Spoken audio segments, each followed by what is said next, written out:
Moments when you hesitate in a conversation in English, when you keep looking for the next word, you don't know what to say next, or you freeze up while speaking English, happen to everyone. And I've just been reminded.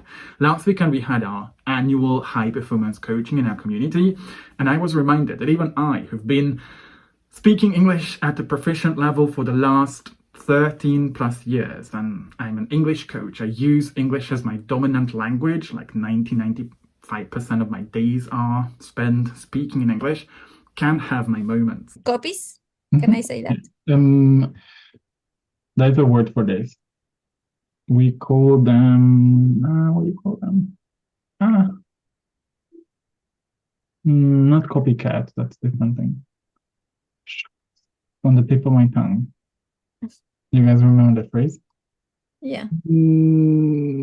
Not knickknacks, but knockoffs. The difference between people you see who speak English confidently and struggling English students who keep struggling to put sentences together or are too afraid of speaking in front of other people is how they respond to what is happening when they start hesitating. And in this video, you'll be learning 3 banger strategies that I used when I was learning English, and strategies I always teach to whoever is joining my program. So you no longer need to spend seconds just awkwardly thinking about the next word because you freeze up while speaking English. Wait for the perfect word to just pop to mind and block the conversation from flowing. Learning to speak English is so much more than just grammar and vocabulary. If you know my channel, this is what I talk about in almost every single video of mine. Because if it was enough, people could just buy the books they need, watch the videos, listen to the podcasts, study all those words and grammar, and wouldn't have confidence issues or struggles around speaking English fluently. Every single effective English communicator who speaks English confident and can communicate effectively gets this. And I can tell you that after spending the last 17 years working with ambitious professionals, academics, business owners, or students who've learned to speak English confidently, the biggest separator between effective English communicators and struggling English students is their emotional management. The reason it's so important to talk about the emotional part of learning is because when we get nervous or stressed, anxious about the way we speak, questioning what we are saying is actually correct, or worrying about when we're about to freeze up while speaking, or thinking or memory that we need to use to remember the vocabulary that we want to use in a specific conversation isn't going to work as well as we want it to. And in another video, I go even deeper into how lack of emotional management can actually be the one thing that holds you back from speaking English confidently. As long as someone spends time learning vocabulary effectively, reviewing it regularly, doing all the stuff that I talk about on this channel about remembering vocabulary effectively, the only thing they need to focus on when they don't want to freeze up while speaking English is how they respond to those moments when they're about to run out of words. Because unfortunately, what causes this hesitation, this second-long awkward pause, is when struggling English students respond in their automatic way. The moment they start thinking whether they are making mistakes, they feel ashamed of their accent or how simple the vocabulary is, when they get confused about the difficult structures that they can't seem to put together to say a sentence fluently, or start getting worried because other people are looking at them. But do you have any control over any of these while you're speaking English? Effective English communicators, the people I've worked with, they've always rehearsed, practiced having conversations so they can reduce the number of times they make mistakes. They practice speaking in groups, usually with people from different countries, people with different accents, so they can really get used to speaking in front of other people. And they don't just participate in conversation practices at their level, but they also record themselves, practice speaking to themselves, so they can get better at putting sentences together and therefore improve the structure, the grammar, the vocabulary of their sentences and their clear pronunciation. But in the moment of speaking English with other people, when we are having that interview, participating in that meeting, or just simply having a conversation, we don't have much control over any of these. What we have control over is our responses to what's happening. Welcome back to my channel. My name is Chubby. I'm an English fluency learning and language anxiety coach, and this is a channel for serious English learners, academics, ambitious professionals, entrepreneurs, or students who want to see a difference in their fluency, who want to learn how to make vocabulary more memorable and how to improve their speaking skills, how to speak more fluently, comfortably, confidently, and freely with the help of improving their speaking and listening skills. So if these are topics that you're into and you haven't subscribed yet, make sure you hit that subscribe button and the notification bell so you can get all the uploads, short form, long form videos posted in the community page that will help you on your English learning journey. One of the first things I always teach my students at whatever level they come to my classes at, so they can speak English more fluently in a conversation, so they don't freeze up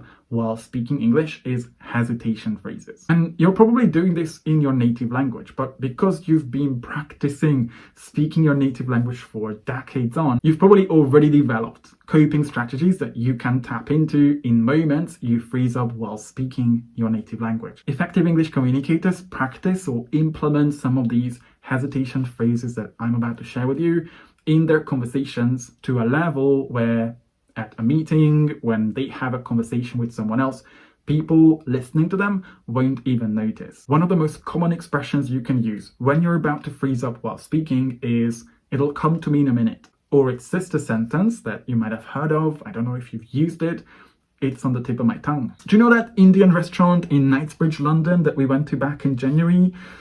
What is it called? Oh, it will come to me in a minute. Oh yeah, the shoe. Or cleaning my house has always been a struggle as a busy entrepreneur. I spend hours every week dusting off shelves, cleaning, mopping up floors. So I really wanted to buy a, what is it called?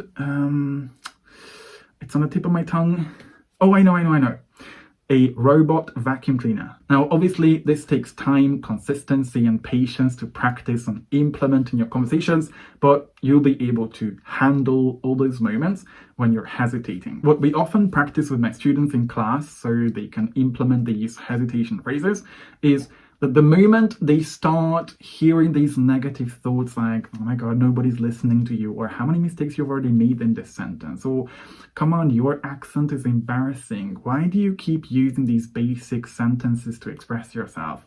They start taking some deep breaths. They start staying in the present moment, in a mindful moment, and prepare to use some of these phrases if they happen to freeze up while speaking. I talk to you in more detail about what different strategies besides learning these hesitation phrases have helped me so I can show up confidently in a conversation and I don't worry about all those things, mistakes, my accent and everything else a lot of struggling English students worry about. And if you're looking for opportunities to practice using some of these hesitation phrases with other ambitious professionals, entrepreneurs, serious English learners, you can join our free community, Build Your Fluency, where we have weekly challenges, loads of posts, practice opportunities, conversation clubs, and opportunities for you to learn more about how to learn English more effectively with trainings with me. Now, there are also times in a conversation we kind of lose track of our own thoughts, especially when people are about to change the topic.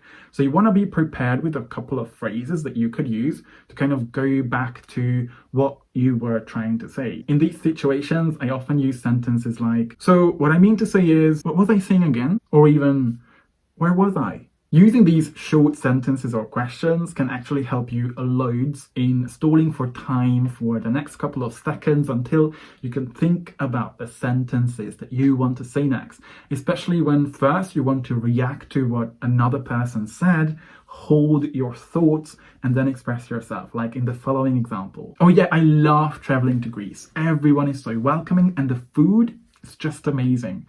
Oh, what was I saying again? Oh yeah, I think choosing the right airline to fly to Asia with is super important." And of course, there's also a strategy when there is a specific word that we really want to use, we just can't really think of it because it's not coming to mind. Now, you might want to avoid using these phrases in more professional settings, more formal settings where you need to use more formal language and kind of impress your audience, like at an interview or when you give a formal or academic presentation. But of course, consistent conversation practice will always help you get better at handling those moments. You might want to say words like thingy or whatchamacallit and just replace the word you wanted to use with either of the two.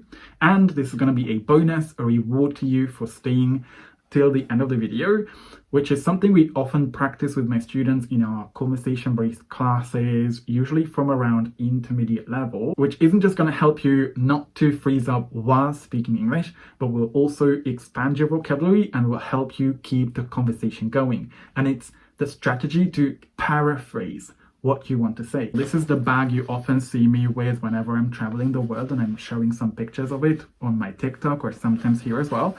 And I could say, oh, I forgot to bring with me my, that small light thing that you put into your ears so that you can listen to a podcast or some music on your iPhone. Chances are, again, and I'm absolutely sure that you are already using this in your native language when you're having a conversation with someone in a pub or at a meeting and something doesn't come to mind. Another person in the group, the moment you start describing that word or paraphrasing it, will eventually tell you the word you're looking for, so you can get away with it. Now, of course, using these in conversation so you can show up more confidently and stop worrying about things that aren't in your control takes practice, patience, and consistency. And it all comes down to really practicing in conversations how you respond to when you're about to forget a word or hesitate in a conversation. Now, I'm not saying it's not going to take time and some patience on your side, especially to yourself, to use these phrases more confidently when you're about to freeze up while speaking. But just like as I always say,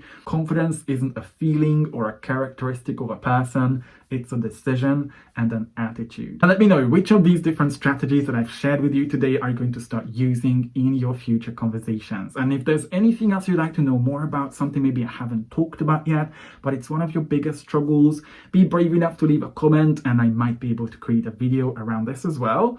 And with that, I appreciate you. I wish you an amazing rest of your day and a beautiful week as well, and hope to see you in another video.